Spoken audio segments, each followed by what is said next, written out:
My name is Adam Ondra. I like to climb. I've been climbing since I was 3-4 years old, so right now I'm 31, so I'm climbing for at least 27 years.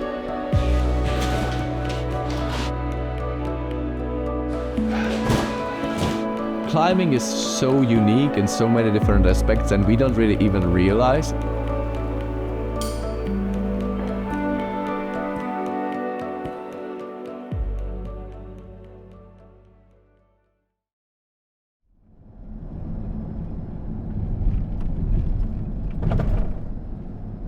This is the road that I've taken many times in my life.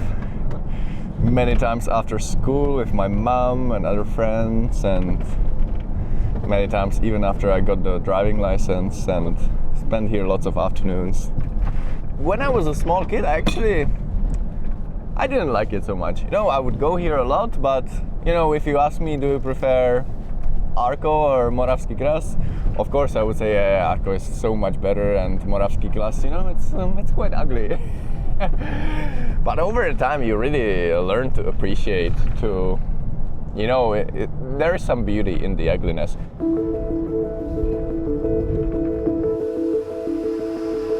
So I remember myself when we were driving in the car to the next crag, I could hear all the stories of my parents that were talking about their alpine adventures. Even though I was competition climber and sport climber, I knew that climbing is something else, that climbing has this adventure value in it.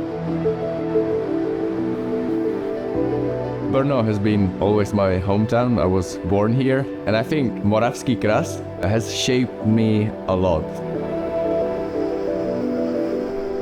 The main problem of Holstein is this proud rat. That's, I think, what I bolted when I was 17. I did all the moves even back then, and it still hasn't been done.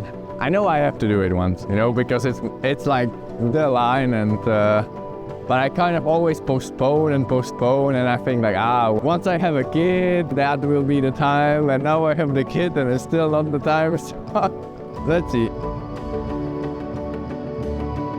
When I was growing up, the communism heritage in our country was still very felt. I learned about climbing as a kind of adventure to seek freedom, because my parents would still climb in the communist times, where it was kind of almost impossible to travel to different countries for climbing. So if I think of climbing, I think of freedom.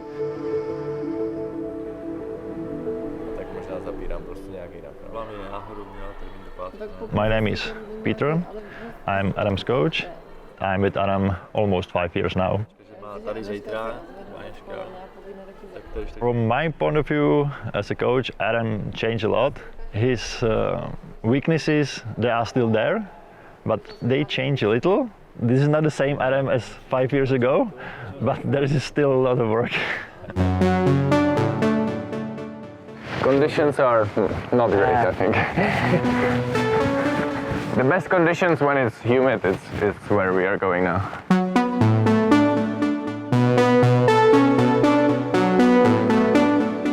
Climbing here is very difficult. Everybody who can climb here, they are very strong and very good climbers.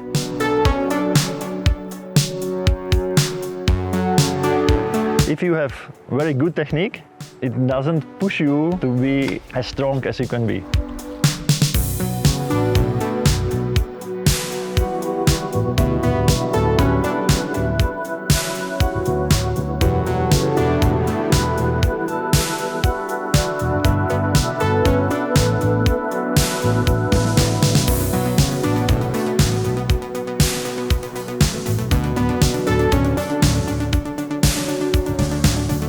Normally you finish on this ledge and you have to down climb the way that I just did.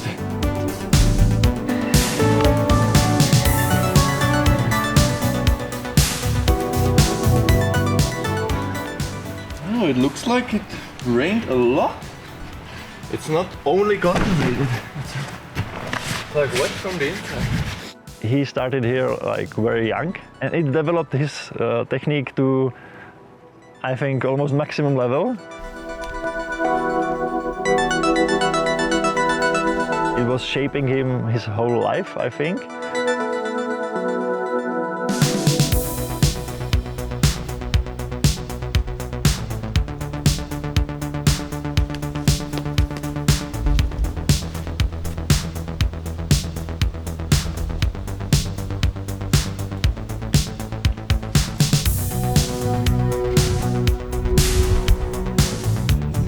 professional climbers, there's many things that you have to do or you should do outside of climbing. Climber also helped me as a person because I was incredibly shy, and I think that helped me to kind of open up, because I think I was way too shy for like a normal life.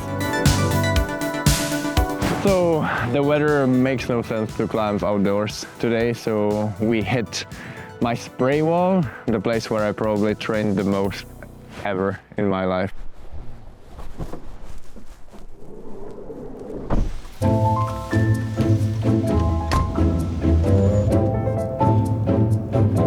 We are going for a lunch, and we are going to make a scan of this climbing diary, which is from my dad, because we are just finishing a book with my friend about history of climbing in Moravia, which is the eastern part of the country.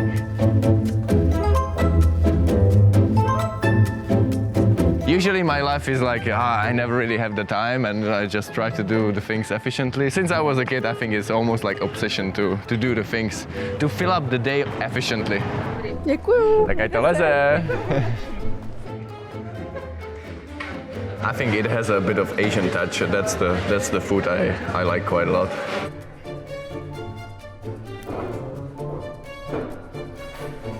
Not bad.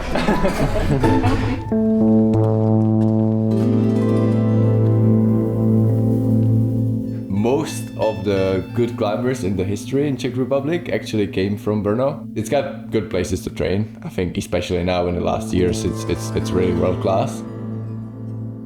There in the distance you see the two hills. There's actually some good climbing. There's a lot of rock, a lot of potential, but it's very regulated by the protection of the nature. But that's where my dad started climbing, for example, because he is originally from like a little town more like southeast. That's where I would start writing down all the routes that I did since I was 6 or 7. And I was inspired by my dad's diary, who did the same thing when he started climbing. And right now I don't really write down the paper diary, but it's a great memory. And there was a certain system, you know, all the best routes had to be like green color with pink around. So those were the most revolutionary, heartbreaking. Yeah. I think the different kinds of climbing will always be more and more separated. There will be more and more climbers, and obviously most of these climbers will just pick, you know, the climbing in the gym, ultra safe and stuff like this. But there will be always, you know, the ways how to express yourself in climbing in a different way as well, and that's the way it should be.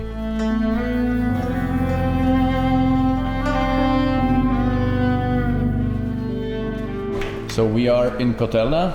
It's a, let's say, non-commercial gym that works like a club. So it's not only my own private spray wall, but it's also a community place where if you want to climb and train hard, I think that's the place you should go.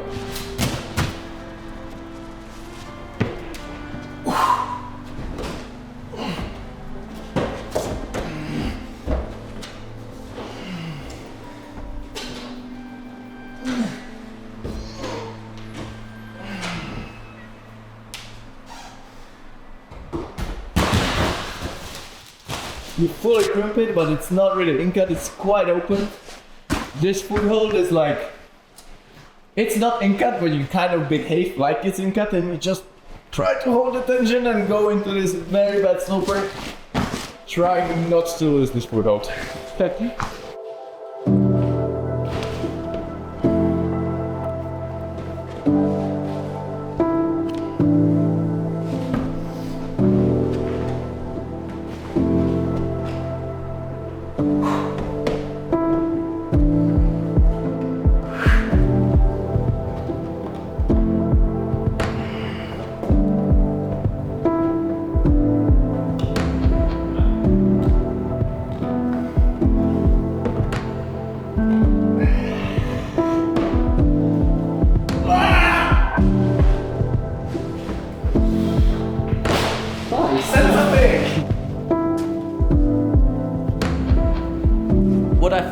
failed in the last few years, or since Hugo was born, that as the climbing was maybe a bit more hectic than I expected, and then there was always the time that, okay, I had to prepare for the next Olympics or the next competition or the next hard route that I wanted to climb, is that in the end I did not go climbing as often as I would like to with the family. Maybe it's too early, but you know, making some multi-pitch route when Hugo is older and climbing it together, it's like, if I think about it now, and it's like almost having tears.